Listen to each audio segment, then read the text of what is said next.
नमस्कार प्रेक्षकांनो, लग्नानंतर होईलच प्रेम या मालिकेच्या येणाऱ्या भागामध्ये जबरदस्त असा ट्विस्ट येणार आहे. तर प्रेक्षकांनो, आपण बघितलं इथे आता विक्रम काकांनी जीवाला एक चान्स दिलेला असतो की इथे बेडेकर सरांच्या समोर प्रेझेंटेशन द्यायचं आणि ते प्रोजेक्ट तू स्वतःच्या हिमतीवरती मिळवायचं, असं इथे विक्रांत काकांनी जीवाला सांगितलेलं असतं. खरं तर हे प्रोजेक्ट रम्याला हवं असतं. रम्यालासुद्धा स्वतःला सिद्ध करण्याची एक संधी हवी असते. पण इथे विक्रम काकांनी ती संधी जीवाला देण्याचं ठरवलेलं असतं. कदाचित त्यांना जीवाला अशी एक जबाबदारी द्यायची असते. ती त्यांना जीवाकडून व्यवस्थितरित्या पार पाडून घ्यायची असते. म्हणजे इथे जीवाचं मनोबलसुद्धा वाढेल आणि आपण त्याच्यावरती विश्वास ठेवला या गोष्टीवरती जीवाचा विश्वास बसेल आणि तो प्रामाणिकपणे आपलं काम करेल, असं विक्रम काकांना सुद्धा वाटत असतं. इतकी मोठी जबाबदारी आता जीवाला मिळालेली असते. मग इथे नंदिनी आणि मानिनी या दोघांनी सुद्धा जीवाची हिंमत वाढवलेली असते, त्याचं मनोबल वाढवलेलं असतं. तुम्ही जीवा आहात आणि तुम्ही संपूर्ण अशक्य गोष्टी शक्य करून दाखवू शकता, असं इथे नंदिनी जीवाला प्रत्येक वेळेला म्हणत असते. आणि प्रेक्षकांनो, तसंच काहीसं घडलेलं असतं.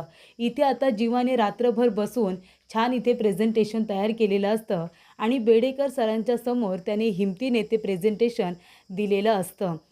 आणि प्रेझेंटेशन बघून बेडेकर सर इतके खुश झालेले असतात की ते लगेचच हे डील मला मान्य आहे असं म्हणून जीवाला जाऊन जणू काही मिठीच मारतात. तेव्हा प्रेक्षकांनो, रम्याला खूप जास्त राग आलेला असतो.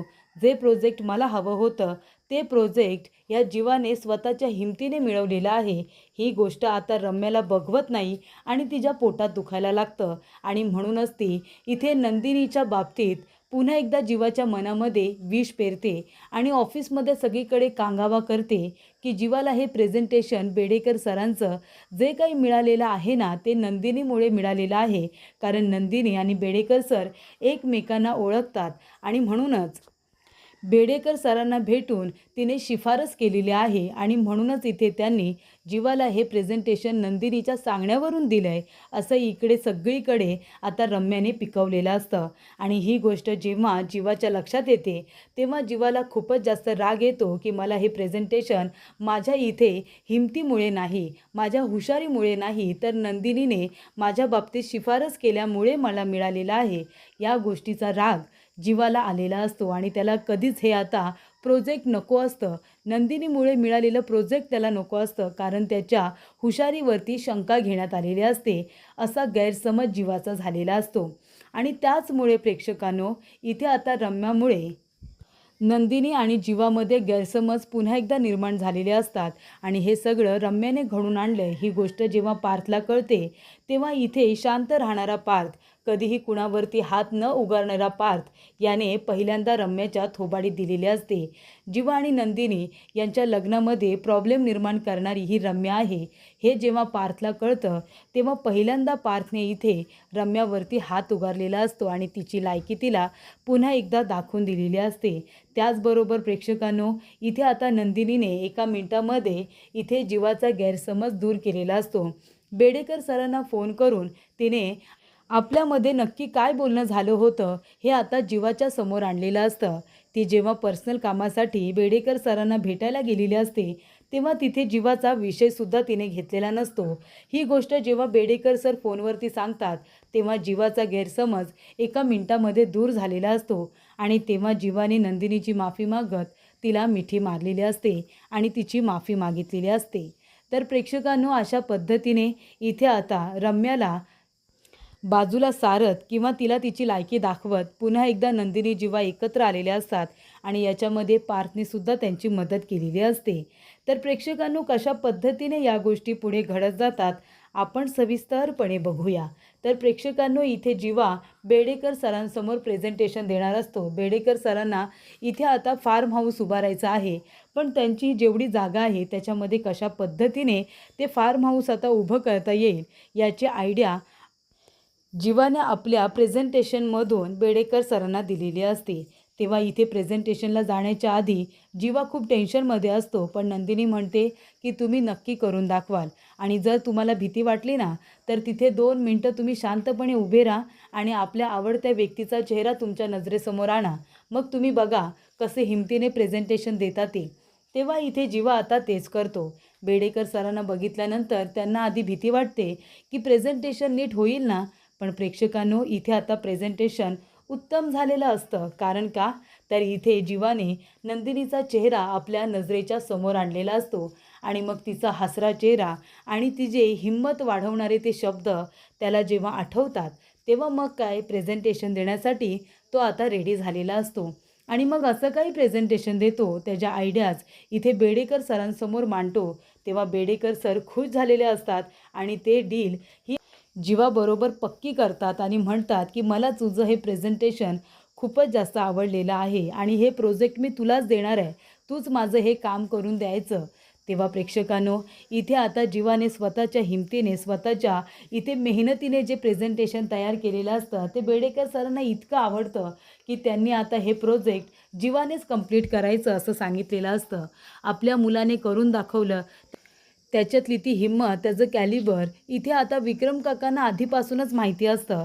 पण इथे जेव्हा जीवा आता त्यांच्यासमोर इथे प्रेझेंटेशन देतो, तेव्हा एक भाव म्हणून पारचा आणि एक वडील म्हणून विक्रम काकांचा ऊर अगदी भरून आलेला असतो. आणि तेव्हा प्रेक्षकांनो पार्थ आणि विक्रम काका जाऊन आता जीवाला मिठी मारतात आणि त्याचं अभिनंदन करतात. तेव्हा इथे जीवाने फोन करून सगळ्यात आधी नंदिनीला सांगितलेलं असतं की प्रेझेंटेशन झालं आणि हे डील आता पक्कं झालेलं आहे, मला हे प्रोजेक्ट मिळालेलं आहे. तेव्हा नंदिनी मानिनीला सांगते, घरामध्ये सगळ्यांना सांगते की इथे जीवांनी हे प्रेझेंटेशन दाखवलं आणि त्यामुळे त्यांनी स्वतःच्या हिमतीने हे डील मिळवलेलं आहे, हे प्रोजेक्ट मिळवलेलं आहे. ही गोष्ट आता जेव्हा मानिनी काकूंना कळते तेव्हा त्यांनासुद्धा खूप जास्त आनंद होतो. तेव्हा प्रेक्षकांनो नंदिनी ठरवते की जीवांच्या आवडीचं आज मी सगळं काही बनवणार. जीवा आल्यानंतर ते सुद्धा खुश झाले पाहिजे. त्यांनी इतकी मोठी कामगिरी केली आहे ना, मग मी सुद्धा आज त्यांच्या आवडीचे पदार्थ बनवणार. तेव्हा मानिनी काकू म्हणतात, ठीक आहे, तुला जे काही हवं आहे ते तू बनव. तेव्हा प्रेक्षकांनो इथे आता जीवा येण्याच्या आधी ऑफिसमध्ये काणकुणी सुरू होते की जीवाला हे प्रेझेंटेशन नंदिनी मुले मिळाले. कारण बेडेकर सर आणि नंदिनी हे एकमेकांना ओळखतात. कारण बेडेकर सर आनंद निवासला डोनेशन देत असतात अधूनमधून. सगळ्यात मोठे डोनर जर कोणी असतील तर ते बेडेकर सर आहेत आणि म्हणूनच नंदिनीने बेडेकर सरांना सांगून जीवाला हे प्रोजेक्ट द्यायला सांगितलं होतं.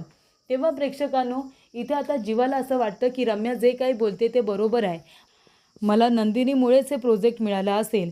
तेव्हा जीवाला भयंकर राग येतो. तेव्हा इथे पार्थ खूप खुश असतो, पण जीवाच्या चेहऱ्याचा रंग उडालेला असतो. पार्थ म्हणतो की काय झालं असेल. तेव्हा इथे आता पार्थला ऑफिसमधून कळतं, एका एम्प्लॉईकडून कळतं की इथे रम्याने असं सगळ्यांना सांगितलं आहे की जीवाला हा प्रोजेक्ट नंदिनीमुळे मिळालेला आहे. कारण बेडेकर सर आणि नंदिनी हे एकमेकांना ओळखतात. नंदिनीने शब्द टाकला होता. तेव्हा इथे पार्थ म्हणतो, काय रम्या असं म्हणाली? असं काहीच नाही आहे. इथे जीवाने उत्तम प्रेझेंटेशन दिलं आणि ते प्रेझेंटेशन बघूनच त्यांनी हे प्रोजेक्ट जीवाला दिलेलं आहे आणि तिथे कुठे नंदिनीचं नावसुद्धा नव्हतं. तेव्हा प्रेक्षकांनो इथे आता नंदिनी खूपच जास्त खुश असते, पण जीवाला वेगळीच माहिती कळल्यामुळे जीवा आता रागाने घरी आलेला असतो आणि तो नंदिनीबरोबर काही न बोलता सरळ रागाने आपल्या रूममध्ये निघून जातो. नंदिनी म्हणते की जीवांना काय झालं? त्यांच्या आवडीचे सगळे पदार्थ बनवलेत, मी त्यांची मगापासून इतकी वाट बघते आणि ते लगेच घरामध्ये आले आणि रूममध्ये सुद्धा निघून गेले आणि माझ्याशी काही बोललेसुद्धा नाही. जीवांना इतका कसला राग आला आहे? तेव्हा प्रेक्षकांनो पार्थ आता रम्याला म्हणतो की रम्या हे सगळं काय आहे? तू असं का म्हणालीस की नंदिनीमुळे जीवाला हे सगळं प्रोजेक्ट वगैरे मिळाले? बेडेकर सरांना प्रेझेंटेशन देत असताना जीवा तू सुद्धा तिथे होतीस ना? त्याने दिलेलं प्रेझेंटेशन हे तू बघितलं नाहीस का? त्याने दिलेलं प्रेझेंटेशन जर तुम्हाला सगळ्यांना बघायचं असेल तर आत्ताच्या आता मी तुम्हाला CCTV फुटेज दाखवू शकतो की कशा पद्धतीने जीवाने इथे प्रेझेंटेशन दिलेलं आहे. आणि बेडेकर सरांनी कुठे सांगितलेलं नाही आहे की नंदिनीमुळे हे ते प्रोजेक्ट जीवाला देत आहेत म्हणून. आणि जर नंदिनीमुळे द्यायचं असतं तर मग बेडेकर सरांनी प्रेझेंटेशन बघितलंच का असतं? बरोबर ना? ते नंदिनीच्या सांगण्यावरूनच लगेच होकार देऊन मोकळे झाले असते. प्रेझेंटेशन का बघत बसले असते आणि बारीक सारीक गोष्टी का विचारल्या असत्या? तेव्हा इथे जीवा आता त्याने स्वतःच्या मेहनतीने काहीतरी केले हे तुला बघवत नाही आहे का रम्या? की तुला हे प्रोजेक्ट हवं होतं म्हणून सगळ्यांच्या मनामध्ये विष पेरतेस. तेव्हा इथे पार्थ म्हणत असतो की रम्या, तुझं हे वागणं मला अजिबात आवडलेलं नाही आहे. तेव्हा रम्या म्हणते, अरे मी खरं बोलते, तुला माहिती नाही आहे का पार्थ, नंदिनी गेली होती ना बेडेकर सरांना काल भेटायला. कारण का तुला माहिती आहे का? कारण का अरे ते डोनेशन वगैरे करतात ना तिच्या आनंद निवासला. मला असं वाटतंय म्हणूनच ती बोलली असेल. तेव्हा पार्थ म्हणतो, तसं असेल तर चल, आत्ताच्या आत्ता माझ्याबरोबर घरी चल. आणि तो रम्याला घेऊन आता घरी येतो आणि नंदिनीला खाली बोलावतो आणि म्हणतो की नंदिनी, हे सगळं काय आहे? बेडेकर सरांनी जीवाला जे प्रेझेंटेशन बघून जो प्रोजेक्ट दिलेला आहे तो त्याच्या मेहनतीने नाही, तुझ्या सांगण्यावरून दिला आहे का? तेव्हा नंदिनी म्हणते, असं काही नाही आहे. तेव्हा जीवा म्हणतो, असंच आहे, ते तुझ्या आनंद निवासला डोनेशन देतात, ती तुमची ओळख आहे. मला हा प्रोजेक्ट मिळावा म्हणूनच तू त्यांना भेटली होतीस ना, आणि प्रेझेंटेशन बघून मला हा प्रोजेक्ट द्यावा असं सांगितलं होतंस ना. नंदिनी म्हणते, हे कुणी सांगितलं होतं तुम्हाला? मी माझ्या पर्सनल कामासाठी गेले होते. तेव्हा प्रेक्षकांनो, इथे आता नंदिनी बेडेकर सरांना फोन करते आणि त्यांना म्हणते की सर, काल मी तुम्हाला भेटले होते. नंदिनी, तेव्हा मी तुम्हाला कुठल्या कामाबद्दल भेटले होते हे तुम्ही प्लीज सांगाल का? तेव्हा बेडेकर सर म्हणतात, नंदिनी असं काय करतेस? अगं आनंद निवासच्या कामासाठी भेटली होतीस ना, म्हणजे मी तुला आनंद निवासला जे काही डोनेशन करतो त्याच्यामध्ये तुला काहीतरी बदल हवे होते. आनंद निवासातील लोकांसाठी तुला वेगळं काय काय करायचं आहे आणि त्यासाठी तुला कशा पद्धतीची मदत हवी आहे. ह्या वेळेला तुला डोनेशन नको, तर तुला खाटा हव्या आहेत आणि त्याचबरोबर काही लोकांसाठी तुला वेगळे कपड्यांची व्यवस्था हवी आहे. जे जे काही हवं आहे ते तू मला सांगितलंस ना. तेव्हा प्रेक्षकांनो, इथे आता नंदिनी ही आपल्या कामासाठी तिथे गेली होती हे आता बेडेकर सरांनी सांगितलेलं असतं. म्हणजे आनंद निवासमधील लोकांसाठी तिला आता काही वस्तू वगैरे हव्या असतात आणि त्या तिला बेडेकर सरांकडून घ्यायच्या असतात. म्हणजे ह्या वेळेला पैसे नको, तर अशा वस्तूंची मदत करा, असं इकडे आता नंदिनी बेडेकर सरांना भेटून सांगते. तेव्हा इथे आता नंदिनी म्हणत असते की सर, तुम्हाला भेटल्यानंतर मी इथे जीवांचा विषय जरी घेतला होता का? तेव्हा इथे जीवा देशमुख हे तुझे कोण लागतात? तेव्हा नंदिनी म्हणते की ते माझे मिस्टर आहेत, माझा नवरा. पण तेव्हा मी तुम्हाला त्यांचं नाव तरी सांगितलं होतं का? तेव्हा बेडेकर सर म्हणतात, अजिबात नाही, तुम्ही त्यांच्याबद्दल मला काहीच नाही सांगितलं. उलट आज त्यांनी मला प्रेझेंटेशन दिलं आणि खूपच जास्त खुश करून दाखवलं. तेव्हा इथे अशा मेहनती मुलाला मी माझ्या फार्म हाऊसचं प्रोजेक्ट दिलं आहे, त्याचा मला खरंच खूप आनंद होतो आहे. जीवा देशमुख खूपच टॅलेंटेड आहे, उत्तम प्रेझेंटेशन दिलं त्यामुळे मी आनंदी झालेलो आहे. एका चांगल्या मुलाच्या हातामध्ये माझं फार्म हाऊस जाते, या गोष्टीचा मला आनंद आहे आणि मला खूप खुशी झाली हे ऐकून की तुम्ही त्यांची बायको आहात. मला तर माहितीसुद्धा नव्हतं, तुम्ही असं काही बोलत नाहीत ना मला म्हणून. तेव्हा प्रेक्षकांनो, इथे आता फोनवरतीचं जे बोलणं झालेलं असतं ते सगळं बोलणं आता फोन स्पीकरवरती असल्यामुळे तिथे उभे असलेल्या सर्व लोकांनी ऐकलेलं असतं. तेव्हा नंदिनी म्हणते, जीवांचं नाव मी कुठेही घेतलेलं नाही आहे. हे प्रेझेंटेशन वगैरे ह्या त्यांच्या पर्सनल गोष्टी आहेत आणि ह्या माझ्या पर्सनल गोष्टी आहेत, त्या मी कधीच मिक्स करत नाही. माझा जीवांवरती पूर्ण विश्वास आहे, त्यांच्या मेहनतीवरती, त्यांच्या हुशारीवरती माझा विश्वास आहे. अशी शिफारस वगैरे करायला मी का जाऊ? जर मी शिफारस करायला गेले तर जीवांवरती माझा विश्वास नाही आहे असं सिद्ध होतं आणि तसं नाही आहे. माझा स्वतःपेक्षाही जास्त त्यांच्यावरती विश्वास आहे. ते नक्की करून दाखवतील हे मीच तर त्यांना सांगत असते ना. तेव्हा प्रेक्षकांनो, इथे आता जीवाला वाईट वाटतं. तेव्हा पार्थ म्हणतो, बघतेस रम्या, अर्धवट माहिती ऐकून लोकांना जीवाच्या विरोधात भडकवतेस. तेव्हा ना इथे रम्या म्हणत असते की जीवा, काल मी इथे नंदिनीचं बोलणं ऐकलं की ती पर्सनल कामासाठी बेडेकर सरांना भेटायला जाते आणि जीवाचं प्रेझेंटेशन त्यांच्या समोरच होतं.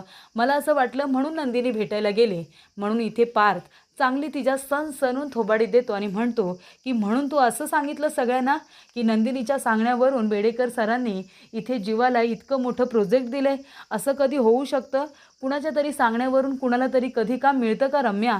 तू ज्या फील्डमध्ये काम करतेस, आपल्याला इथे ओळखीने प्रोजेक्ट मिळतात की आपण प्रेझेंटेशन देतो, आपण मेहनत करतो, ते सांग बरं तू मला.